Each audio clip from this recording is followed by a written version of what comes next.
you, everybody. Thank you, guys, for being here.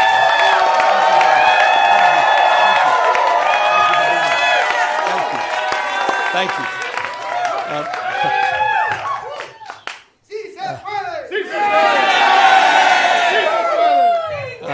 When we fight, we win. When we fight, we win. Thank you. Thank all of you in the spirit of that African proverb that Senator Padilla was referencing. You want to go fast, go alone. You want to go far, go together. And I look back at this audience, and I look at all of you united in this cause, and I'm reminded where we are at this precious moment in time. We are in Los Angeles.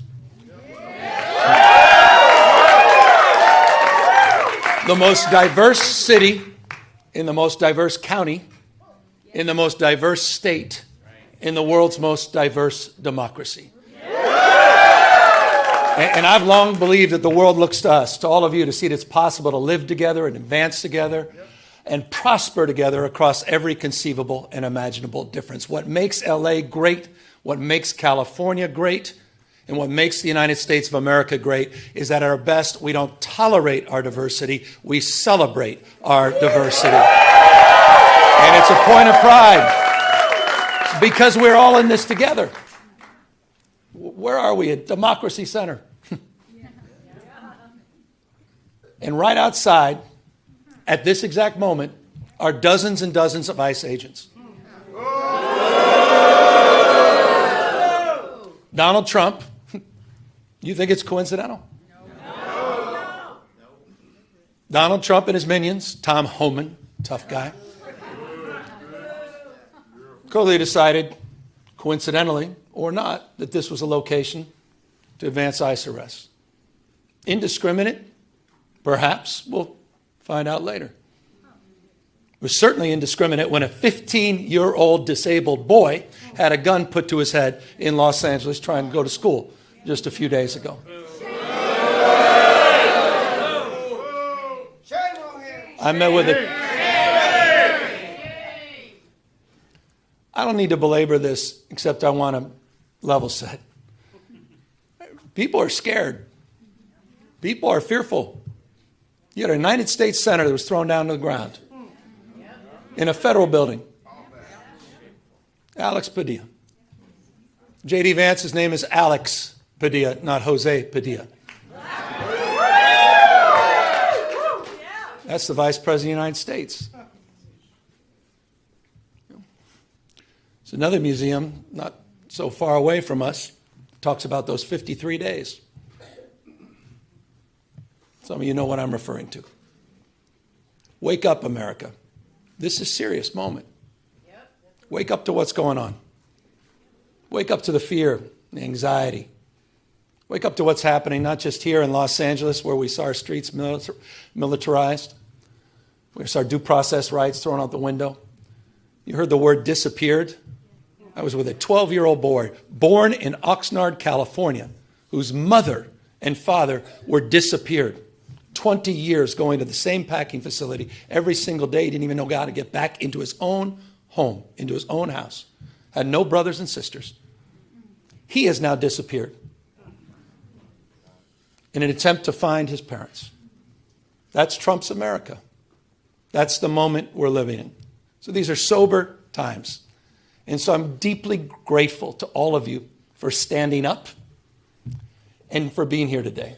I'm grateful for all the elected officials that are here, members of Congress, not just our 2 U.S. senators, to members of the California legislature for having the courage of their convictions, for standing tall and standing firm, to recognize today is Liberation Day in the state of California. And as Senator Schiff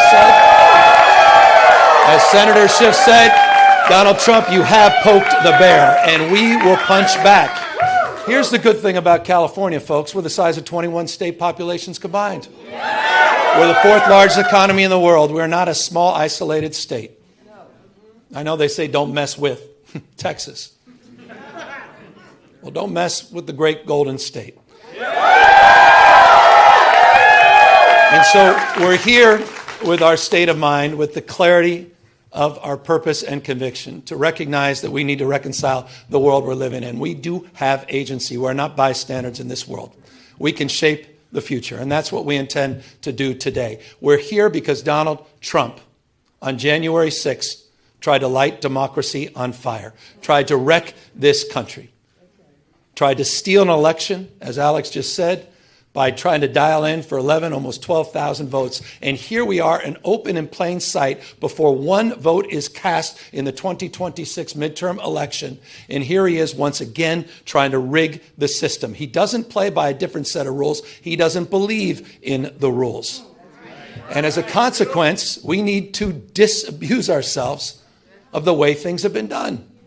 It's not good enough to just hold hands, have a candlelight vigil, and talk about the way the world should be. We have got to recognize the cards that have been dealt. And we have got to meet fire with fire. And we've got to be held to a higher level of accountability. So that's what this is about. It's not complicated. We're doing this in reaction to a president of the United States that called a sitting governor of the state of Texas and said, "Find me 5 seats." We're doing it in reaction to that act. We're doing it mindful of our higher angels and better angels. We're doing it mindful that we want to model better behavior, as we've been doing for 15 years in the state of California with our independent redistricting commission. But we cannot unilaterally disarm. We can't stand back and watch this democracy disappear. We can't stand back and watch this democracy disappear district by district all across this country, not just in Texas, but in Missouri, where J.D. Vance went just a week ago, in Indiana, in places like Ohio, in places like Florida. We need to stand up, not just California. Other blue states need to stand up. We need to be firm in our resolve. We need to put back. So we're here in that light. And I'm grateful to have remarkable partners in the legislature. It's a tall task. We're asking them for 2/3 of a legislative consent. But this is the difference. This is the difference between what's happening in Texas and what's happening here in California. We didn't receive a phone call from the President of the United States to then quietly go in the back room and start drawing maps and legislatively try to jam them through against the consent of the people.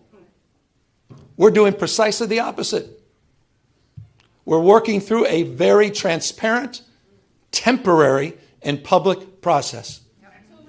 We're putting the maps on the ballot, and we're giving the power to the people. This will be the first redistricting that's ever done that. That's the difference.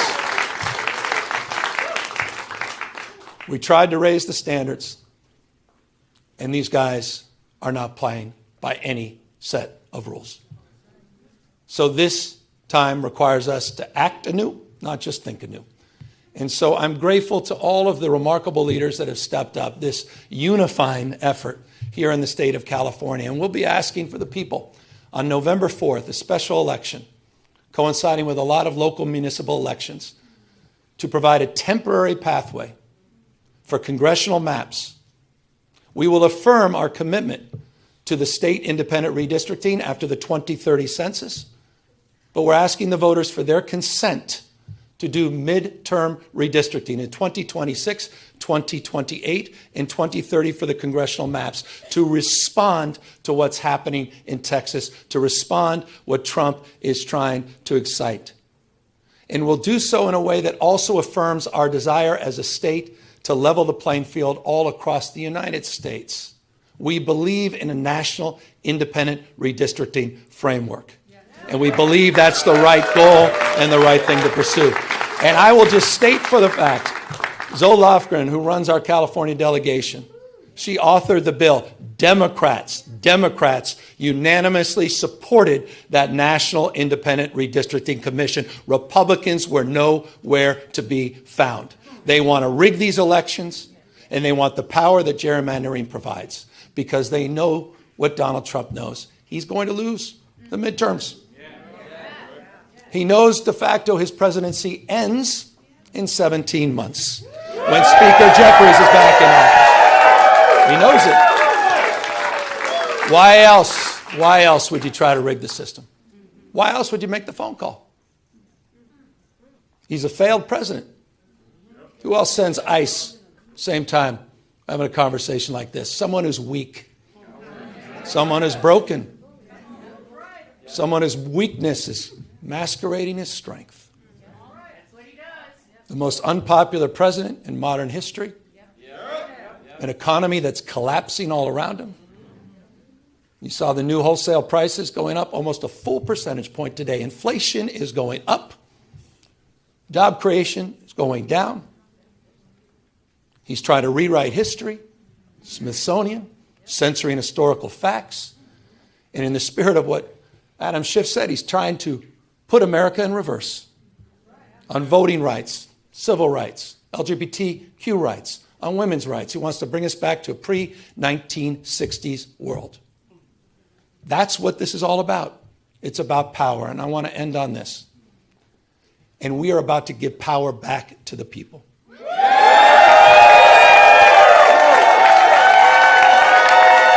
You have, on November 4th in California, you have the power to stand up to Trump.